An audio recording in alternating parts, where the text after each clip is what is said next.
Hello everyone, Shrimati मोहरी देवी Tapadia girls college के YouTube channel पे आपका स्वागत है। आज हम केमिस्ट्री क्लास में जो टॉपिक आपके डिस्कस करने वाले हैं वो है टर्म्स ऑफ फेज इक्विलिब्रियम। आज का जो अपना वीडियो है वो जो प्रावस्था साम्य है उसके जो घटक हैं उससे रिलेटेड है और उसमें अपन जो है बहुत सारी चीज़ों के बारे में डिस्कस करेंगे, जिसमें अपने यहाँ पर बात करें जैसे अपन पढ़ेंगे कि फेज रूल है वो क्या है, फेज क्या होती है और उसके बाद जो कंपोनेंट है घटक है वो क्या होते हैं और इनमें जो है अपन बात करें जो साम्य अवस्था है या साम्य प्रावस्था है वो किस तरह से बनाई जाती है, या फिर कह दें कि इनमें जो है कौन कौन से एग्जाम्पल होंगे जिनके द्वारा अपन इनका जो है प्रूफ कर सकते हैं या कह सकते हैं सेटिस्फेक्शन है वो अपन इसके द्वारा कर सकते हैं कि भी ये इनमें जो चीज़ें हैं वो कंडीशन देखने को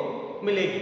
तो यहाँ पर स्टार्ट करते हैं आप आज का अपना फर्स्ट जो वीडियो, और उसमें अपन बात करते हैं इसकी जो फर्स्ट जो दे रखा है आपका कौन सा, फेज रूल। किसके बारे में बात करेंगे, फेज रूल। तो यहाँ पर फेज रूल को समझने के लिए आपको जो है सबसे पहले आपको क्या पता होना चाहिए कि आपको अपन बात करें तो सबसे पहले आपका जो ब्रह्मांड है या कह दें जो आपका ओवरऑल इन्वायरमेंट है, उस इन्वायरमेंट के अंदर जो पहली चीज आती है जिसको अपन है निकाय बोल सकते हैं, सिस्टम बोल सकते हैं, तो सबसे पहले इसके बारे में समझना है। तो यहाँ पर अपन सबसे पहले बात करें कि ब्रह्मांड का वह भाग जो अपन ने क्या लिया हो अध्ययन के लिए चुना हो, कि भी अपन ने इसको क्या किया है, इसको स्टडी करने के लिए जो है अपन ने काम में लिया है, जो ब्रह्मांड के शेष भाग से क्या हो आपके अलग हो, उससे काल्पनिक या वास्तविक रूप से वो उससे कह सकते हैं उससे क्या हो पृथक हो, कि क्या हो वो पृथक रूप से उनसे व्यवस्थित हो। तो ये जो सिस्टम है या कह दें ये निकाय के नाम से जाना जाता है।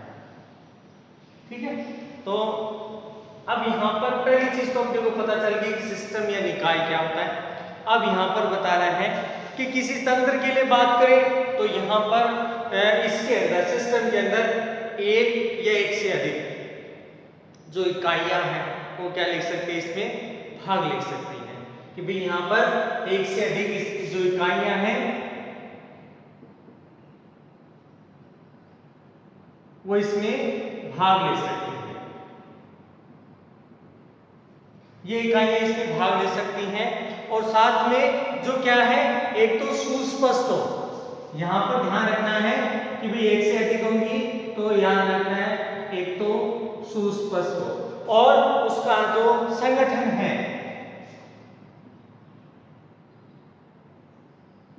ये क्या हुआ आपके भाई समान हो।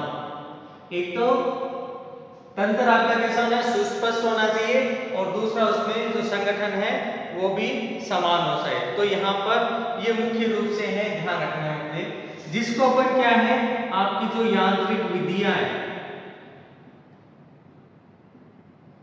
क्या बोला है कि भाई यहाँ पर इनको यांत्रिक विधियों से क्या किया जा सकता हो, हम क्या कर सकते हैं इनको पृथक कर सकते हैं। तो यहाँ पर ये चीज आपको ध्यान रखनी है कि भी क्या कहलाएगा, तंत्र कहलाएगा। इसमें अगर बात करें तो यहाँ पर तंत्र के बारे में एक अपने पास आउटलाइन अपने को पता चल गया कि तंत्र क्या होगा।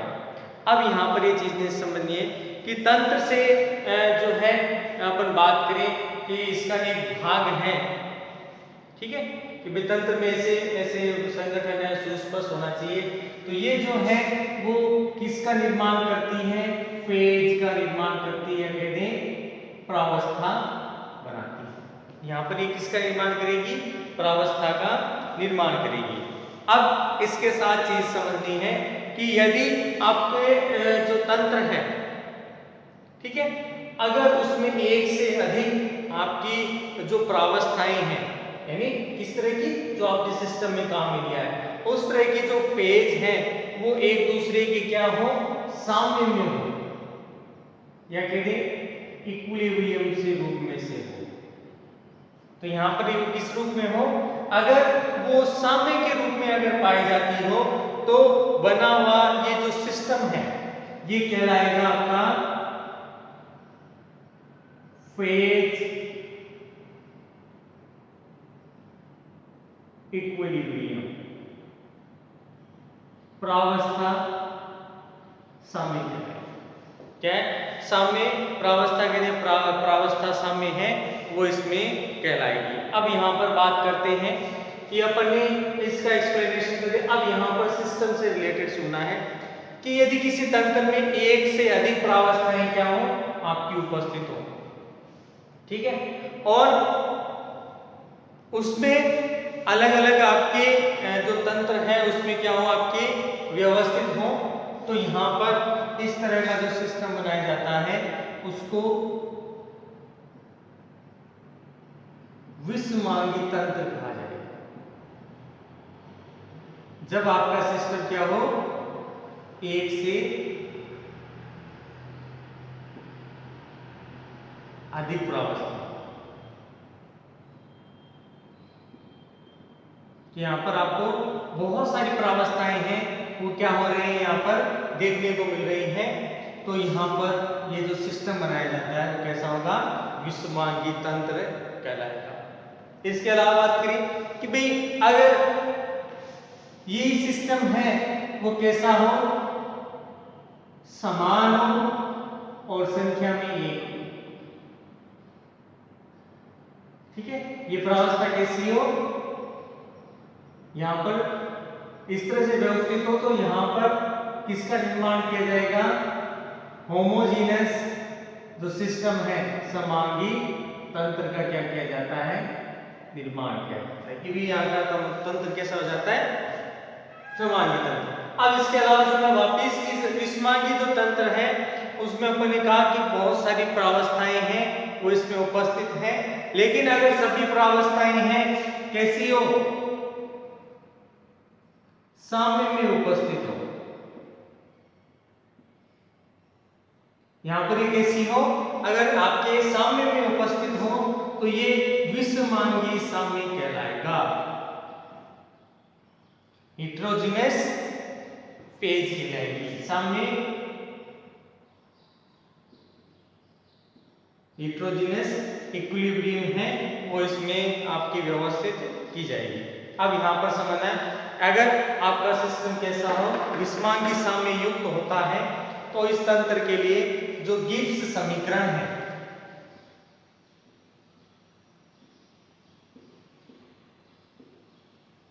ठीक है, अब यहां पर ये जो गिब्स समीकरण है वो इस पर क्या होती है भाई लागू। अब ये समझना है गिब्स समीकरण किस तरह से लिखी जाती है, तो ये होता है आपके F equals to C minus P plus 2, ये आपकी गिब्स समीकरण के नाम से जानी जाती है। P यहाँ पर उपस्थित प्रावस्थाओं की संख्या है, C यहाँ पर घटकों की संख्या है, F यहाँ पर अपन बात करें जो स्वतंत्रता की कोटि है वो कहलाती है। और इस समीकरण के आधार पर अपन इसमें जो है सिस्टम के अंदर जो इक्विलिब्रियम कंडीशन है वो किस तरह से होगी कितनी मात्रा में होगी उसका है एक्सप्लेनेशन यहाँ पर आसानी से किया जा सकता है। अब यहाँ पर ये था इसका पहला घटक। अब समझना है इसके लिए दूसरा घटक समझना है कि बहुत सारी जो है अवस्थाएं तो देखने को मिल रही है और उसका निर्माण किस तरह से किया जा रहा है तो अपने ने सिस्टम से देख लिया, ठीक है। अब जो दूसरी चीज है अब प्रावस्थाएं किस प्रकार से हो सकती है वो चीज समझनी है कि भाई जनरल एक आउटलाइन तो अपने पास आ गया, फेज कहते हैं या प्रावस्था किसे कहेंगे, तो तंत्र का वह भाग जो समान संरचना वाले हो, भौतिक रूप से सुस्पष्ट होते हो और संगठन है अगर उनमें समान हो और जिनको यांत्रिक विधियों द्वारा क्या किया जा सकता हो पृथक किया जा सकता हो, क्या कहलाती है प्रावस्था कहलाती है। अब इसे स्पष्ट करने के लिए अपन कुछ उदाहरण समझते हैं कि भाई ये चीज किस तरह से है। तो सबसे पहले ये समझना है कि पहले एग्जाम्पल से समझते हैं अपन इसमें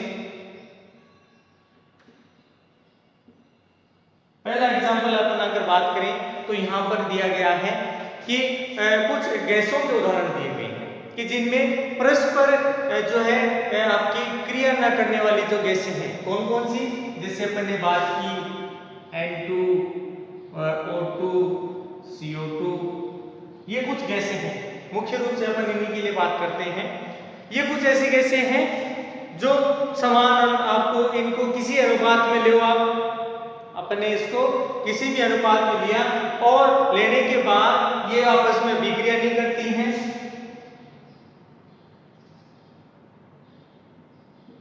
क्या नहीं करेंगी, अभिक्रिया नहीं करेंगी। तो यहां पर इसके द्वारा एक समांगी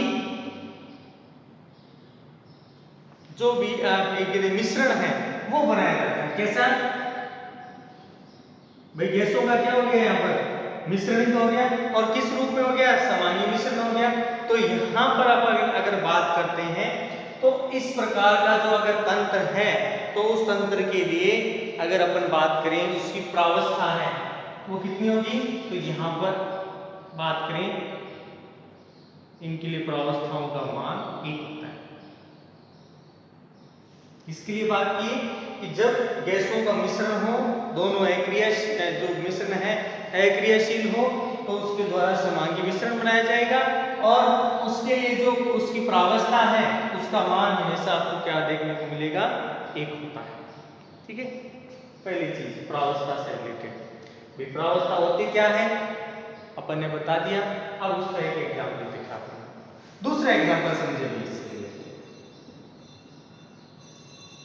दूसरे एग्जाम्पल देखिए, अपन बात करें कि यदि किसी तंत्र के लिए अपन बात करते हैं और उसमें ऐसी गैसों का जो मिश्रण है वो क्या है, वह आपके भरा हुआ है, जो सामान्य परिस्थितियों में परस्पर क्रिया करके द्रव या ठोस का मिश्रण बनाते हो। क्या बनाते हो, द्रव या ठोस का मिश्रण बनाते। कौन, गैसे। ठीक है, गैसे द्रव या ठोस का मिश्रण बना देते हो। जैसे अपने एग्जाम्पल से समझते हैं, आपकी अमोनिया और HCl की अभिक्रिया। जैसे ये अभिक्रिया होती है, इसके द्वारा क्या किया जाएगा, आपके अमोनियम क्लोराइड है उसका क्या कर दिया जाता है, निर्माण कर दिया जाता है। और उसके बाद देखा गया कि पहले तो वो था आपके किसमें, गैस कंडीशन में, और फिर वो धीरे धीरे किसमें चेंज कन्वर्ट हो जाता है, आपके जो सॉलिड है उसमें है वो कन्वर्ट होने लगता है आपका अमोनियम क्लोराइड। तो यहाँ पर अपन अगर जो बात करें तो जो है आपकी गैस है वो अभिक्रिया करेगी और क्रिया करके क्या बना देगी, आपका जो है आपके ठोस का मिश्रण बना देगी। जैसे आपके यहाँ पर अपन ये अमोनिया है, किस रूप में है, गैस रूप में है, और फिर अपन ने लिया HCl, ये भी किस रूप में है, गैस रूप में है। अभिक्रिया हुई तो ये किस में चेंज हो जाएगा, पहले तो अमोनियम क्लोराइड, और यहाँ पर ये मुख्य रूप से गैस रूप में पड़ता है, फिर ये धीरे धीरे क्या होता है, सॉलिड में चेंज होता रहता है। तो यहाँ पर क्या हो जाता है, चेंज हो जाता है। तो यहाँ पर अगर बात करें, इस तंत्र के लिए 2 प्रावस्थाएं हैं। 2 प्रावस्थाएं किस तरह से, एक तो आपका जो है ठोस अमोनियम क्लोराइड है, दूसरा जो है वो गैस अमोनियम क्लोराइड है, गैसीय अवस्था में जो है इसमें उपस्थित है। तो अपने यहाँ पर बात करें कि इसके लिए क्या कह सकते हैं कि यहाँ पर इसकी प्रावस्था कितनी है, 2 है। अब एक एग्जाम्पल और समझना है। तीसरा एग्जाम्पल समझिए। तीसरे एग्जाम्पल को अपन इस तरह से समझ सकते हैं कि यदि कोई 2 द्रव्य है, अपन ने क्या लिया है, 2 द्रव्य जो लिए हैं आपके, और फिर उसमें उनको क्या कर दिया, परस्पर मिश्रित कर दिया। अगर वो कैसा हो, विलयशील हो,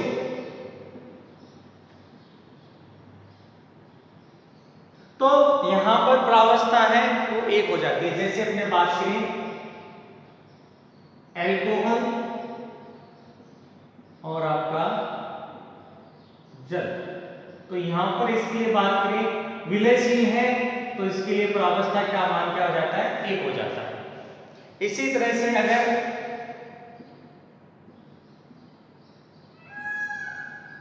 अविलयशील हो तो यहाँ पर देखेंगे जैसे आपका क्लोरोफॉर्म है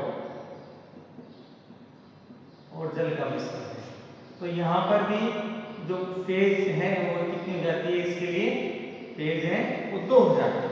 तो यहाँ पर अपने को यहाँ पर जो चीज जो समझनी है वो ये है कि भाई जो प्रावस्था है वो आपके लिक्विड हो तब भी इसमें 1 या 2 हो सकती है। अगर यहाँ पर बात करें बहुत सारा मिश्रण हो गैसों का तब उसमें भी 1 हो सकती है, मतलब 1 या 2 दोनों कंडीशन है। यहाँ पर देखिए अपन इस उदाहरण से समझा कि भाई वो गैस रूप में भी है वो ठोस रूप में भी है, तो इसके लिए जो प्रावस्था है वो आपके 2 तरह की हो सकती है। तो ये था डियर स्टूडेंट आपके टर्म ऑफ आपके phase equilibrium. I hope you आज का अपना वीडियो आपको पसंद आएगा। वीडियो को लाइक करें, शेयर करें और इससे रिलेटेड आपके जो नोट्स बनाते रहें और इस वीडियो को देखने के लिए धन्यवाद।